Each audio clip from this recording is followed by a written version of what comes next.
رمضان کے آخری ایام میں ہمارے ہاں ہمیشہ ہی یہ کہا جاتا ہے اور یہ کہا جائے گا بھی، لیکن ہمیشہ ہی ہم کمزور ثابت ہوتے ہیں کہ جو رب رمضان میں ہے وہی رب شوال میں بھی ہے، اور جو اللہ تعالیٰ کا حکم رمضان میں نماز پڑھنے کا ہے وہی شوال میں بھی ہے۔ نماز صرف رمضان میں فرض نہیں ہے، نماز ساری زندگی فرض ہے۔ وَاعْبُدْ رَبَّكَ حَتَّى يَأْتِيَكَ الْيَقِينُ، اپنے رب کی عبادت کرو حتیٰ کہ موت آ جائے، یعنی وفات تک عبادت کرو۔ مسجدیں فرق محسوس ہوتا ہے کیونکہ شیاطین جنات جکڑے ہوتے ہیں، تو پھر ایمان ذرا تازہ ہو جاتا ہے تو مسجدیں بھر جاتی ہیں، اور جیسے ہی چاند رات کو وہ سارے چھوٹتے ہیں تو ویسے ہی ہمارے ساتھی بھی غائب ہو جاتے ہیں۔ تو آپ سمجھیں کہ کیوں غائب ہوتے ہیں؟ اس کا مطلب شیطان ان پہ غالب آ گیا، ان پہ شیطان غالب آ گیا۔ وہ شیطان باندھا جاتا ہے، جہنم کے دروازے بند کر دیے جاتے ہیں، جنت کے دروازے کھول دیے جاتے ہیں جیسے رمضان شروع ہوتا ہے۔ تو جیسے ہی شیاطین جنات جکڑے گئے بندے مسجد میں آ گئے، اور جیسے ہی ان کو کھولا گیا اگلی نماز میں غائب، یہاں تک کہ مغرب کی نماز پڑھی ہے، مسجد بھری ہے، عشاء سے پہلے اعلان ہوا، چاند نظر آ گیا، وہ کھلے اور یہ غائب ہو گئے، عشاء کے وقت ہی نہیں نظر آتے، اور اگلا دن بھی ایسے۔ تو یہ دیکھ لیں، یہ واضح بات ہے کہ ہمارے ہاں یہی کہتے جانا نا کہ بس نہیں، یہ شیاطین کی پیروی ہے، نماز نہ پڑھنا شیطان کی پیروی ہے۔ اللہ تعالیٰ کو سجدہ نہ کرنا یہ کس کے کہنے پہ ہو سکتا ہے؟ شیطان کے کہنے پہ ہو سکتا ہے۔ اور میں نے آپ کو بتایا تھا سجدہ تلاوت، حالانکہ وہ فرض نہیں ہے، نماز کا سجدہ، یہ دو سجدے ہر رکعت میں یہ فرض ہیں، ہر بندے پر فرض ہے۔ سجدہ تلاوت ثواب ہوتا ہے، فرض نہیں ہے۔ ایک بندہ تلاوت کر رہا ہے، سجدے والی آیت آ گئی، سجدہ کرے گا ثواب ہوگا، نہیں کرے گا گناہ نہیں ہوگا، نہیں کرے گا تو گناہ نہیں ہوگا، ثواب رہ گیا۔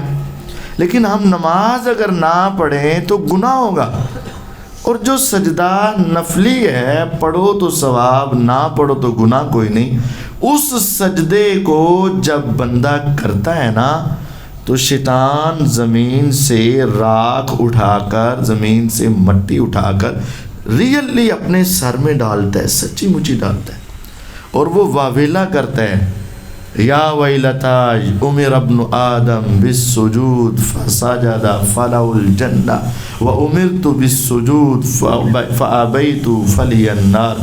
ہائے مجھے اپنے آپ پر افسوس، میری تباہی بربادی، ابن آدم کو صرف سجدے کا کہا گیا، اس نے فوراً سجدہ کیا، اب تو یہ جنت میں جائے گا، مجھے سجدے کا کہا گیا، میں نے نہیں کیا، میں جہنم میں جاؤں گا۔ اچھا، آدم علیہ السلام کو سجدہ کرنا تھا، اللہ کا حکم تھا ایک سجدہ، اور کرنا بھی کس کو تھا؟ شیطان نے انکار کیا تو جہنم میں۔ تو جو رب کو سجدہ کرنا ہو، اور ایک نہیں 4 رکعت والی نماز میں کتنے ہیں؟ 8، اور فجر کے 2 میں 4، ظہر میں 8، عصر میں پھر 8، مغرب میں 6، عشاء میں پھر 8، کل کتنے ہو گئے؟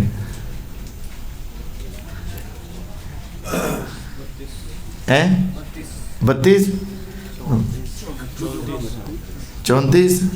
حالے سنتا نہیں بھائی یہاں سے، وہاں بھی ویسے ہی معاف ہے۔ یہ 34 سجدے روزانہ جو چھوڑے، اور سجدہ بھی رب کو کرنے کا حکم ہو، تو وہ جنت جائے گا. ایک سجدہ اور وہ بھی آدم علیہ السلام کو کرنا تھا اللہ کے حکم سے, اور وہ بھی سجدہ تعظیمی تھا, عبادت کا سجدہ نہیں تھا, احترام کا سجدہ تھا. ایک سجدہ آدم علیہ السلام کو, اور وہ بھی احترام کا, انکار کیا جہنم. اور اللہ کو سجدہ کرنا ہے, اور 32 ہیں, اور ایک دن کے 32 ہیں, 34, ایک دن کے 34 ہیں, اور کرتے کرتے ہمارے ہفتے مہینے اور سال گزر جاتے ہیں اور سجدہ کوئی نہیں. تو اگر اسے کہہ کے دیکھو بھائی جنت جانا ہے, تو کہ اندر تینوں بھی نظر آتا ہے, تیرا کی خیال ہے؟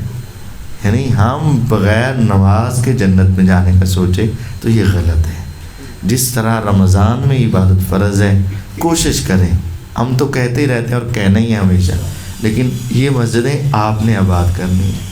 کوشش کریں کہ جس طرح رمضان میں اللہ تعالیٰ کی عبادت میں لگے ہیں, بعد میں بھی لگے رہیں. جس طرح اللہ تعالیٰ کو اب یاد کرتے ہیں, بعد میں بھی یاد کرتے رہیں. یہ نماز فرض ہے, فرض ہے, فرض ہے. اس کے بغیر کوئی گزارا اور چھٹکارا نہیں ہے. اس کی تیاری کرتے رہا کریں, اس کے ساتھ محبت کریں, یہی کامیابی اور کامرانی ہے. کل سوال جواب چل رہے تھے تو بھائیوں نے بعد میں کہا کہ ہمیں عید نماز کا طریقہ بھی بتائیں. تو عید نماز کا جو طریقہ ہے, نبی کریم صلی اللہ علیہ وسلم پہلی رکعت میں 7 تکبیرات کہتے اضافی, اور دوسری رکعت میں 5 تکبیرات اضافی کہتے. طریقہ یہ ہے کہ آپ نے ایک تو تکبیر ہے نماز کے آغاز والی, تکبیر تحریمہ, اللہ اکبر, ہاتھ باندھ لیے. اس کے بعد ابھی کچھ پڑھنا نہیں ہے. پھر اللہ اکبر, ہاتھ اٹھائے اور پھر باندھ لیے. پھر اس کے درمیان میں بھی کچھ پڑھنا نہیں ہے.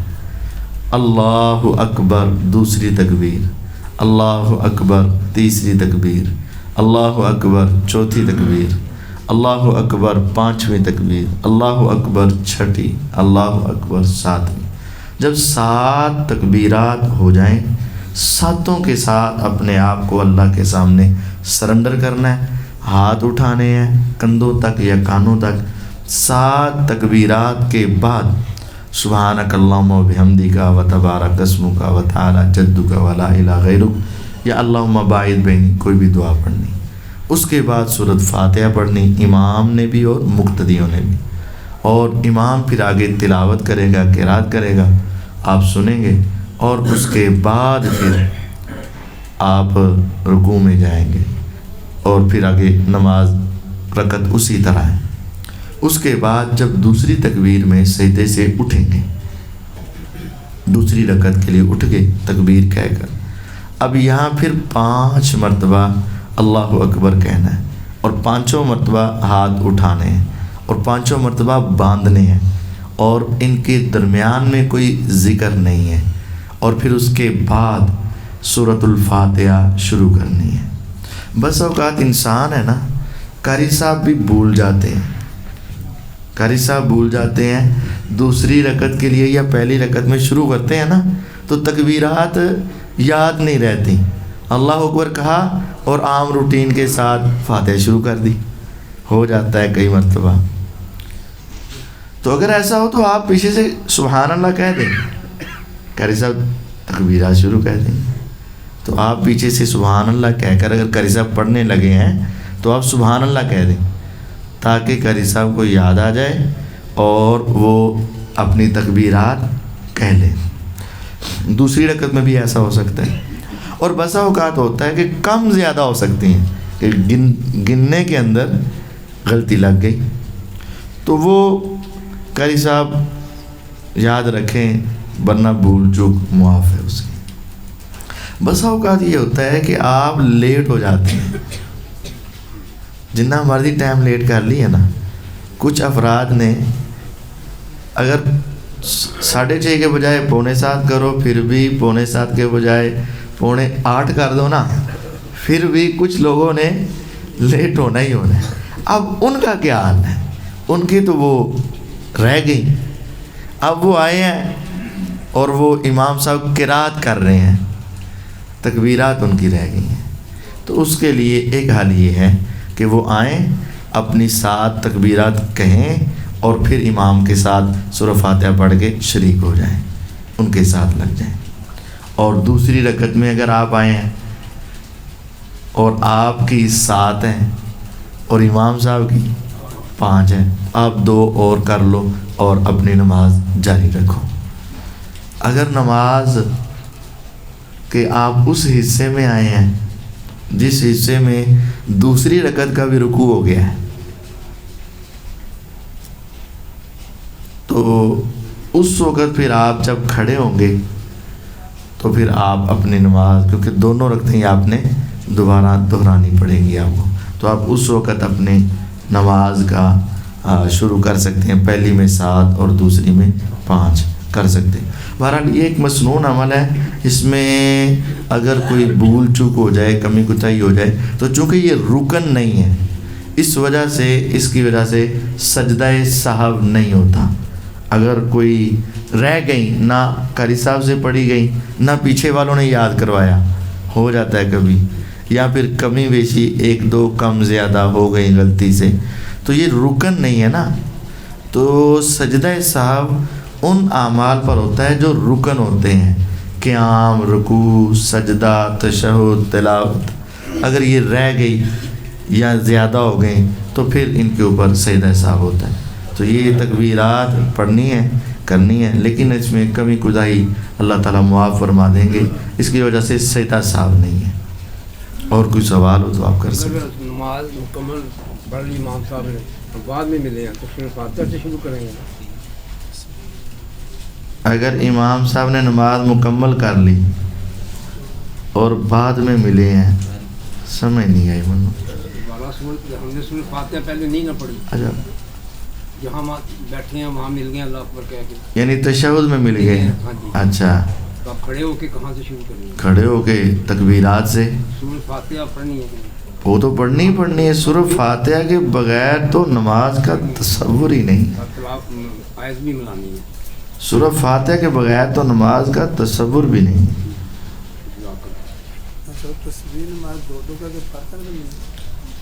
تسبیح نماز دو تسبیح نمازاں کے 2 رکعتاں.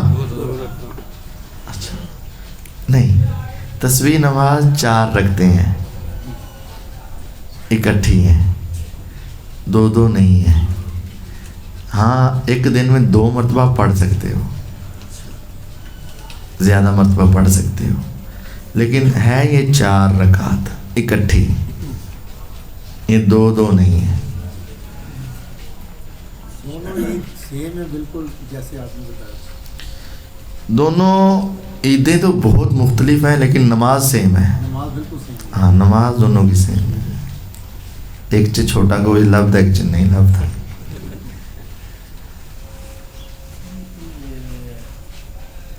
عام نمازوں میں اور ان کی نماز میں یہ تو آپ نے وضاحت کر دی، لیکن عام نمازوں کی ادائیگی کا طریقہ اس میں ابہام پایا جاتا ہے کہ اس کی وضاحت بہت کم کی جاتی ہے. جیسے خاص طور پہ تشہد میں 4 رکعت والی نماز میں اس پہلی تشہد میں کہاں تک پڑھنا ہے، کیا اب امام اگر اور آخری تشہد میں مقتدی بعد میں دوسری چوتھی رکعت میں ملا ہے تو اس میں اس امام تو تشہد مکمل کرے گا، دعائیں مکمل کرے گا، لیکن مقتدی نے وہ آخری امام کے ساتھ تشہد ملا ہے اس میں وہ کہاں تک پڑھے گا، وہ سارا طریقہ ذرا. معذرت سے یہ 7 دن ہم نے یہی بیان کیے تھے. بہرحال میں مختصر بتا دیتا ہوں، یہ 7 دن ہم نے نماز کے طریقے پر ہی لگائے تھے اور ہم نے تفصیل سے یہ بات بتائی. بہرحال آپ آئے اور ہم دوبارہ بتا دیتے ہیں. تشہد پہلا ہو یا دوسرا، تشہد پہلا ہو یا دوسرا، اس کے اندر درود تو پڑھنا ضروری ہے. درود تک پڑھنا ضروری ہے.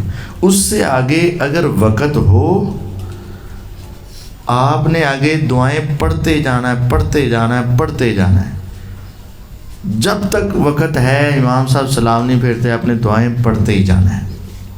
دوسرے تشہد میں اللہم انی اعوذ بک من عذاب القبر واعوذ بک من عذاب جہنم واعوذ بک من فتنۃ المسیح الدجال واعوذ بک من فتنۃ المحیا والممات، یہ دعا پڑھنا فرض ہے. دوسرے تشہد پہلے میں جائز ہے. اگر آپ کا آخری تشہد ہے تو یہ دعا پڑھنا ضروری ہے. پہلا تشہد ہے تو آپ کے پاس وقت ہے تو پڑھتے جائیں، نہیں وقت ہے تو نہ پڑھیں. فرض کیا ہے؟ درود ابراہیمی تک ادا کرنا ضروری ہے پہلے تشہد میں، اور اس سے آگے اگر موقع مل جائے تو پڑھ لیں، نہ موقع ملے تو نہ پڑھیں. اور کچھ عید کے خطبے اور جمعے کے خطبے میں کیا فرق ہے؟ عید کے خطبے اور جمعے کے خطبے میں کیا فرق ہے؟ ایک فرق تو یہ ہے کہ جمعے کی نماز بعد میں خطبہ پہلے، اور عید میں نماز پہلے اور خطبہ بعد میں. دوسرا فرق یہ ہے کہ عید کا خطبہ ایک اور جمعے کے خطبے دو ہوتے ہیں.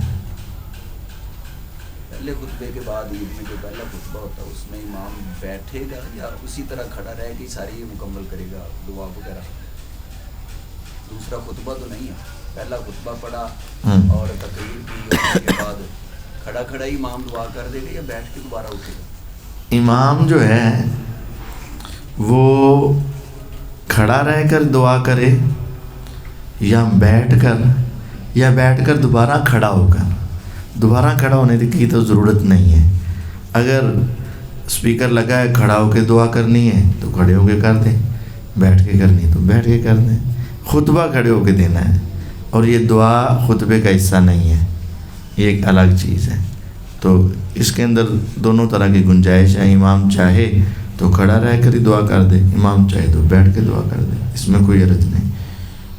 جمعے والے دن دونوں نمازوں کے متعلق کسی میں رخصت ہے کہ نہیں؟ دونوں خطبوں میں عید کے یعنی عید والے دن جمعے والے اگر عید آ جائے تو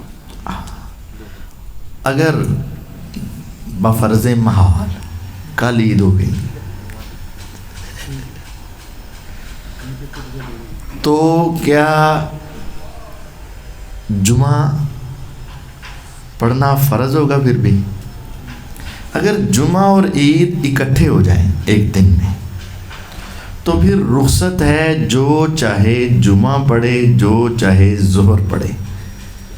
عام دنوں میں جب جمعہ آتا ہے تو جمعہ پڑھنا فرض ہے، نہ پڑھنے والا گناہ گار ہے.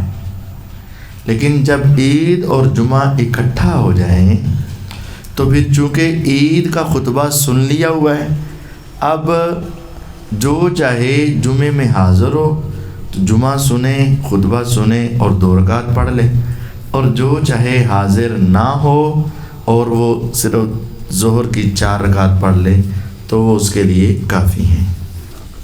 اگر موسم کی خرابی کی وجہ سے یا کسی اور وجہ سے ہم عید کے لیے نہیں پہنچ پاتے اور تو گھر میں ہم جماعت لا سکتے ہیں اسی طرح عید کی، یا ہم اکیلے کے لیے انفرادی نماز پڑھیں گے اسی طریقے سے؟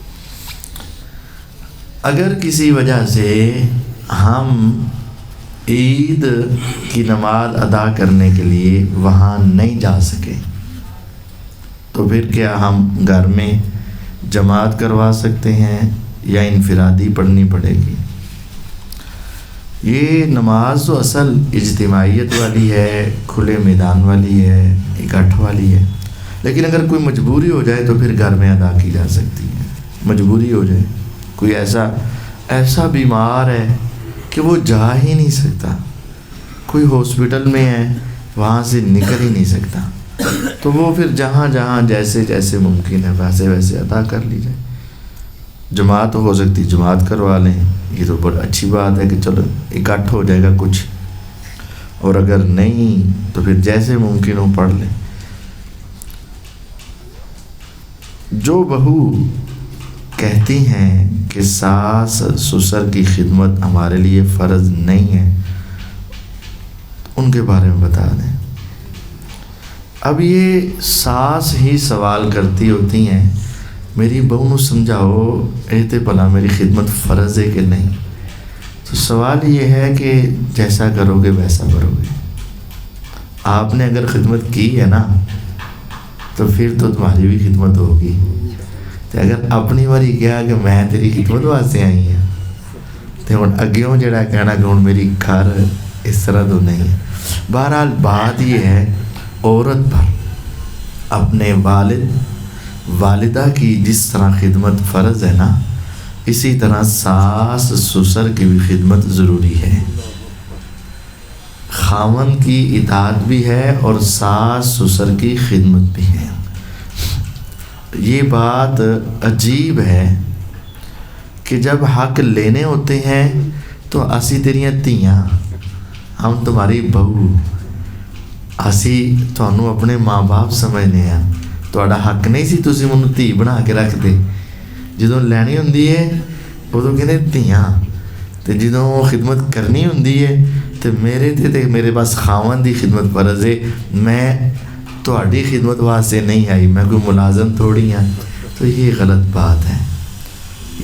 عورت کے اوپر گھر کی ساری ذمہ داریاں ہیں۔ اگر ماں باپ کی خدمت جو ہے آپ کے ذمے نہیں تو پھر خاوند ہی کرے گا نا آپ کا، تو پھر وہ بیٹھ کر اپنی ماں کو بھی سنبھالتا رہے، باپ کو بھی سنبھالتا رہے، ان کو کھانا پکا کر دے، ان کے لیے جو ہے وہ سارا انتظام کرے، تو پھر باہر کے کام تم آپ خود کر لینا، کیونکہ اس نے کمائی کرنی ہے، اس نے کمانا ہے، اس نے دکان پہ جانا ہے، ڈیوٹی پہ جانا ہے، اس نے ملازمت کرنی، تھکا ہارا آنا ہے، لیکن آ کر پھر ماں کو سنبھالنا کس نے ہے؟ روٹی کس نے دینی ہے؟ کپڑے کس نے دھونے ہیں؟ وہ بھی تو بیچارے بوڑھے ہیں، اور اولاد کو کہا گیا ہے کہ اگر وہ بوڑھے ہوئے اور تیری زندگی میں ہوئے اور تو ان کو راضی کر کے جنت میں نہ گیا تو تیرا تو تباہی بربادی ہے تیرے لیے۔ اب اس نے تو راضی کرنا ہے خاوند نے، اب وہ تمہاری ڈیوٹی لگا دیتا ہے کہ میری ماں باپ کو سنبھال لو، تو میں تمہارے باہر کے سارے خرچے میں پورے کروں گا۔ تو اگر تم کہتی ہو کہ نہیں آپ ہی سنبھال اپنے ماں پیوں، تو پھر وہ یہی کرے گا، گھر بیٹھ جائے گا، ماں کو سنبھالے، باپ کو سنبھالے، کپڑے دھوئے، استری کرے، روٹی پکائے، انہوں نے کھوائے، اور بعد دے کام پھر تسی آپ کر لینا۔ ایسے ہی وہ سچی باتیں سنانے گا۔ ایک منٹ لازمی کہنا ہے۔ السلام علیکم۔ وعلیکم السلام۔ جی دے دیں ہاں 160 کا دے دیں۔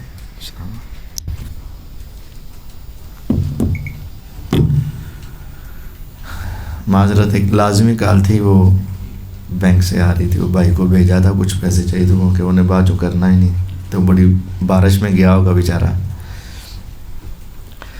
اچھا، میں ایک آپ کو واقعہ سنانے لگا تھا تو بھول گیا۔ نہیں ہے، پاکستان ہے۔ اعوذ باللہ من الشیطان الرجیم۔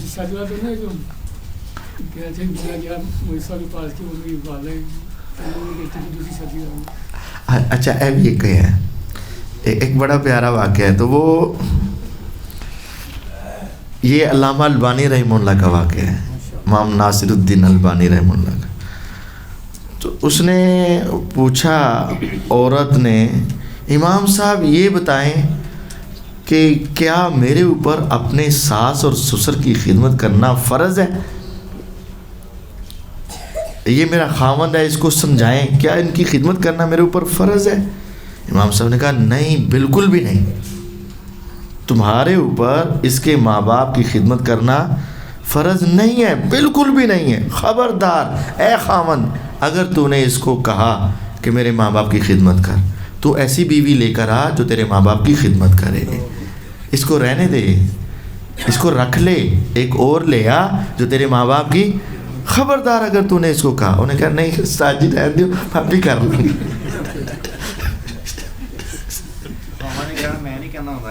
ہاں میں نہیں ہوں کہنا، تو ایک باری کہہ سی، ہاں میں اگلی نو بھی نہیں کہوں گا۔ یہ سچا واقعہ ہے. تو عورتوں کو چاہیے کہ اپنے گھروں کو سنبھالیں، اور اگر آج وہ اپنی ساس اور سسر کو سنبھالیں گی نا تو پھر اللہ تعالیٰ ایسی بہویں عطا کریں گے تمہیں بھی جو تمہیں سنبھالیں گی. اگر آج تم یہ کہو گے نا ہم نے نہیں سنبھالنا تو پھر آگے جو تمہارے لیے آئیں گی نا وہ تمہیں بھی، یہ پہیا تو چلنا ہے، وقت کی بات ہے. آج تم جوان ہو کل بوڑھے تو ہونا ہے. اب تصور کریں اگر ماں بستر پر ہے اور پیمپر کی نوبت آ گئی تو کیا بیٹا لگائے گا؟ شرم نہیں آئے گی؟ اور تم گھر میں اور تم کہو کہ ماں باپ کی خدمت کرنا میرے اوپر فرض نہیں ہے، تو کیا وہ باہر سے کسی کو لے کر آئے گا؟ یہ عورتوں کو ایسا سوچنے سے بھی شرم کرنی چاہیے. خاوند کی خدمت، ماں باپ کی خدمت، ساس سسر کی خدمت فرض ہے.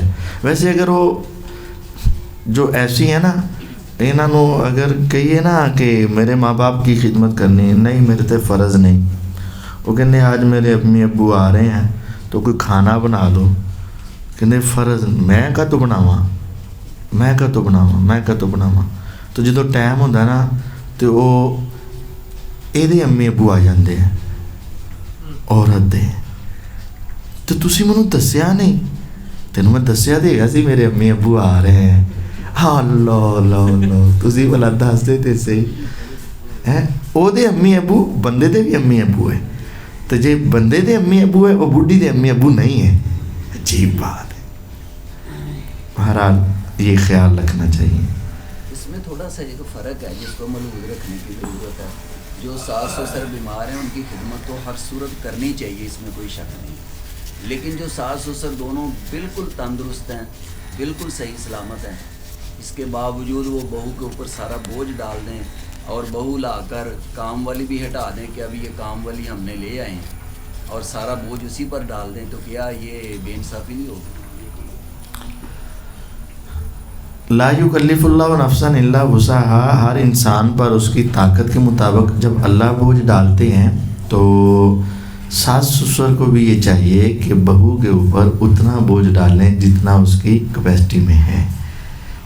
اس سے بڑھ کر بوجھ ڈالنا، اور یہ جو کام کہ اگر اس بہو کے آنے سے پہلے وہ گھر میں جھاڑو دینے والی آیا وغیرہ رکھی ہوئی ہیں، بہو آ گئی تو ہٹا دیتی ہیں، چل بھئی ہن آ گئی ساڑھے کو، تو یہ اچھی بات نہیں. یہ ایک بہت بری حرکت ہی کہہ سکتے ہیں، ایک بڑی عجیب طبیعت کہہ سکتے ہیں. ایسا نہیں ہونا چاہیے.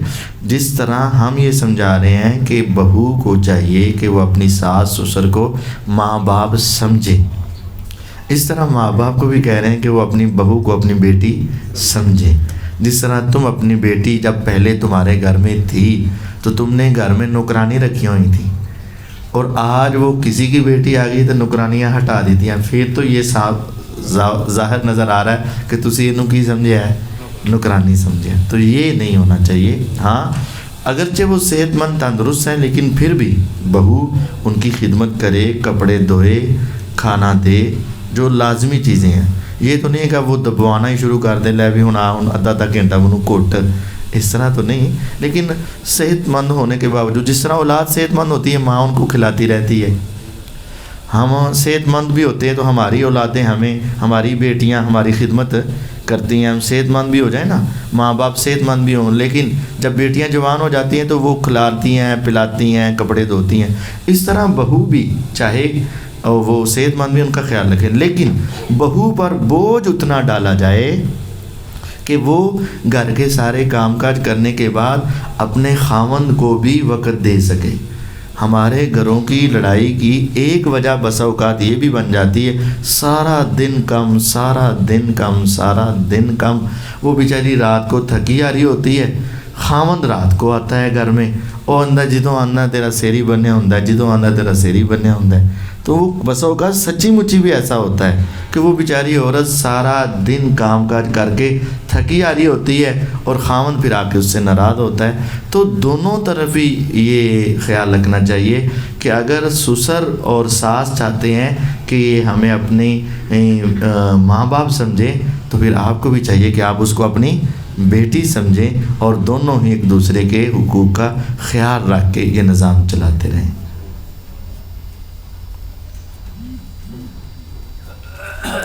اور کچھ سوال؟ ٹھیک ہے، سبحانک نیکی کی اللہم۔ طرف راغب کرنے کی کوئی دعا بھی ہے کہ انسان کا جو ضمیر ہے وہ نیکی کی طرف راغب ہو جائے؟ نیکی کی طرف رغبت کے لیے کیا کوئی دعا ہے؟ جی ہاں ہے، نبی کریم صلی اللہ علیہ وسلم نے سکھائی ہے۔ اللہم الہمنی رشدی واعذنی من شر نفسی، اے اللہ رشد و ہدایت میرے دل میں ڈال دے اور مجھے اپنے نفس کی شرارتوں سے محفوظ رکھ۔ نفس کی شرارتیں گناہ ہے، رشد و ہدایت دل میں آنا یہ نیکی کی رغبت ہے، یہ دعا کرتے رہا کریں۔ اللہم الہمنی رشدی واعذنی من شر نفسی، اللہم الہمنی رشدی واعذنی من شر نفسی۔ سبحانک اللہم قرآن پاک کے احترام کے بارے میں ذرا بتا دیں تاکہ ان کو پتہ چل جائے کہ جیسے ریل کے اوپر قرآن پاک رکھا ہوا ہے اور کسی کا پیر اس پہ لگ رہا ہے تو دیکھنے والا اس کو کہہ رہا ہے کہ اب قرآن پاک کو آپ چومیں، تو وہ اس سے منع کر رہا ہے کہ میں نے نہیں چومنا۔ قرآن پاک کا احترام تو مسلمان پر فرض ہے نا، فرض ہے۔ اس کو اس ریل پر رکھنا اور ریل کو پاؤں لگانا یا اس کو اپنی رانوں پہ رکھ کے بیٹھ جانا قرآن مجید کو، یا زمین پہ رکھنا، یا اس طرح کی حرکتیں، یہ درست نہیں ہے۔ قرآن ایک احترام کی کتاب ہے، اس کے اوپر عمل بھی کرنا ہے اور اس کے ذریعے ہمیں ہدایت ملتی ہے۔ استاد کا احترام کیوں ہے؟ استاد ہمیں سیدھا راستہ سکھاتا ہے، تو قرآن بھی تو ہمیں سیدھا راستہ سکھاتا ہے نا۔ استاد ہمیں اچھے اور برے کی تمیز دیتا ہے، تو قرآن بھی ہمیں اچھے اور برے کی تمیز دیتا ہے۔ استاد ہمیں کامیاب بنانے کی کوشش کرتا ہے، تو قرآن بھی ہمیں کامیاب بنانے کی کوشش کرتا ہے، اور یہ اللہ کا کلام ہے اور یہ مسلمانوں کے لیے باعث رحمت ہے، تو اس کا احترام اشد ضروری ہے۔ ہمارے ہاں اگر ایسی صورتحال ہے کہ اس کا احترام نہیں کیا جا رہا تو یہ ایک بڑی نازیبہ حرکت ہے، بڑی غلط حرکت ہے۔ قرآن کا احترام مسلمان پر فرض ہے، لیکن صرف احترام نہیں کہ ان اچھی ساری الماری چ رکھ دو، ہاتھ بھی نہ پہنچے، اتنا اونچے رکھ دو۔ اس کا احترام بھی ضروری ہے اور اس کی تلاوت بھی ضروری ہے اور اس پر عمل بھی ضروری ہے۔ مہمان کے احترام میں کھڑا ہونا، یعنی کہ اس کی جیسے چیئر پہ بیٹھا مہمان ہے تھوڑا سا کھڑا ہو کے آگے چل جائے تھوڑا جا، تھوڑا آگے چل جائے، ویسے اٹھ کے ہاں نہیں ویسے کھڑا نہیں ہونا۔ مہمان کے احترام میں کھڑا ہو کر آگے جا کے اس کو ریسیو کرے، اس کو ویلکم کرے، اس کا ہلن سہلن مارو آگے جا کے، لیکن وہ اپنی جگہ پر ہی کھڑے ہو جانا وہ ٹھیک نہیں ہے۔ اگر محبت کی وجہ سے کسی کا دل کرے قرآن کو چومنے کو تو وہ چوم سکتا ہے، بار بار چوم سکتا ہے اگر قرآن کو چومنے کو دل کر رہا ہے تو۔ درود تنگینہ اور یہ درود تاج ہوتے ہیں، یہ لازمی ہے پڑھنا؟ ہوں آہستہ آہستہ تو یہ مشکل سوال شروع کرتے ہیں۔ درودوں کے نام بتا دینا، تاج اور تنگینہ یہ کون سے نام ہیں؟ درود تاج، درود تنجینہ، درود ماہی، درود لکھی، یہ نام سچی مچی گئے، میں اپنی طرف سے بنا کر نہیں سنا رہا۔ اور درود ابراہیمی، کون سی نسبت سب سے اعلیٰ ہے؟ درود، اور ریئل بھی یہی ہے، اصل یہی ہے۔ رسول اللہ صلی اللہ علیہ وسلم سے سوال ہوا، صحیح بخاری میں حدیث ہے کہ اللہ تعالیٰ نے قرآن میں کہا ان اللہ و ملائکتہ یصلون علی النبی یا ایھا الذین آمنوا صلوا علیہ وسلموا تسلیما کیف نصلی علیک یا رسول اللہ۔ اے اللہ کے رسول صلی اللہ علیہ وسلم، اللہ تعالیٰ نے حکم دیا تو اب ہم کیسے درود پڑھیں؟ اب قرآن کی تفسیر پوچھی گئی اور اللہ تعالیٰ نے جو حکم دیا وہ ہم کیسے پورا کریں؟ تو آپ نے فرمایا قولوا اللہم صلی علی محمد وعلی آل محمد کما صلیت علی ابراہیم وعلی آل ابراہیم انک حمید مجید اللہم بارک علی محمد وعلی آل محمد کما بارکت علی ابراہیم وعلی آل ابراہیم انک حمید مجید. آپ نے یہ درود سکھایا ہے. تو ایک چیز ہو پیور گارنٹی شدہ اور دوسرے کی ہو چل گئی نہ چلی, تو پھر کون سی لینی چاہیے؟ جو گارنٹی شدہ ہے. اب یہ دیکھیں ایک درود وہ ہے جو اللہ تعالیٰ نے سکھایا, اے محمد صلی اللہ علیہ وسلم ان کو یہ بتا دو. آپ اپنی وحی سے اپنی مرضی سے نہیں بولتے, اللہ کی وحی سے بولتے. ایک درود ہے عتیق نے بنایا, ایک حافظ عبدالرشید صاحب نے بنایا, ایک عبدالحمید صاحب نے بنایا, ایک قاری مشتاق صاحب نے بنایا, اور ایک ہے جو محمد الرسول اللہ صلی اللہ علیہ وسلم نے بتایا. اب ان میں سے بہتر کون سا ہے؟ جو محمد الرسول اللہ صلی اللہ علیہ وسلم نے بتایا. تو یہی اصل ہے. جب حدیث میں آتا ہے نا تم درود پڑھو گے تو 10 نیکیاں ملیں گی, 10 گناہ معاف ہوں گے, 10 درجے بلند ہوں گے, 10 رحمتوں کا نزول ہوگا. یہ صرف درود ابراہیمی کے لیے. یہ اپنے بنائے ہوئے جو درود ہے نا یہ درست نہیں ہے, ان کے لیے یہ نہیں ہے. یہ ہم نے سوچ لیا کہ چلیں ہم اس انداز سے حضور کو سلام پیش کرتے ہیں. ٹھیک ہے آپ کی سوچ, لیکن ثواب عبادت اصل وہی ہے جو کتاب و سنت میں ثابت ہے, قرآن اور حدیث میں. یہ درود تنجینہ, ماہی, لکھی, تاج, یہ فلاں اور فلاں, یہ درود حدیث میں نہیں آئے, قرآن میں نہیں آئے, یہ بعد میں ایجاد ہوئے. اس وجہ سے بہتر ہے کہ اپنے وقت کو اس درود میں لگایا جائے جو کنفرم ہے, جس کے ثواب اور نیکیاں یقینی ہیں, اس کے اندر لگانے کی کوشش کریں. کیا سننے میں ہے کہ 40 ٹیسٹ ہیں جو حدیث سے ثابت ہے, بات صحیح ہے؟ 40 ٹیسٹ ہیں درود شریف کے, ان کے علاوہ جو انہوں نے بتائے ہیں. یعنی درود کے 40 طرح کے الفاظ ہیں, اس طرح کے نا میرے علم میں نہیں.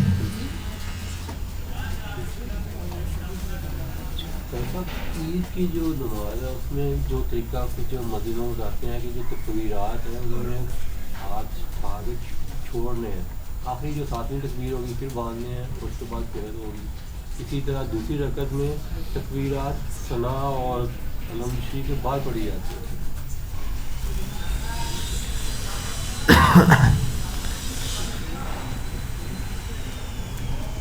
کیا عید کی تکبیرات کہتے وقت ہاتھ جو اٹھانے ہیں رفع الیدین کرنا ہے, اس کے بعد ہاتھ باندھنے ہیں یا چھوڑنے ہیں؟ باندھنے چاہیے, کیونکہ نماز میں رکوع سے پہلی حالت ہے ہاتھ اٹھانے کی اور دوسری حالت ہے ہاتھ باندھنے کی, اٹھانے اور باندھنے. تو ہاتھ رفع الیدین کر کے اٹھا کر باندھنے چاہیے بعد میں. اچھا, اور دوسری تکبیر رکعت میں کیا یہ تکبیرات تلاوت کے بعد کہنی ہے؟ نہیں, دونوں رکعتوں میں تلاوت سے پہلے ہیں. اور یہ حدیث ہے, سنن ابی داود میں حدیث موجود ہے, رکوع سے اور تلاوت سے پہلے آپ یہ کام کرتے تھے. رکوع سے پہلے نہیں ہے, تلاوت سے پہلے نہیں ہے.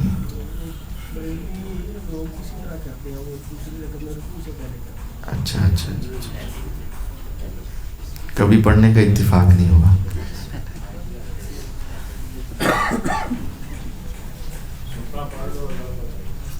سبحان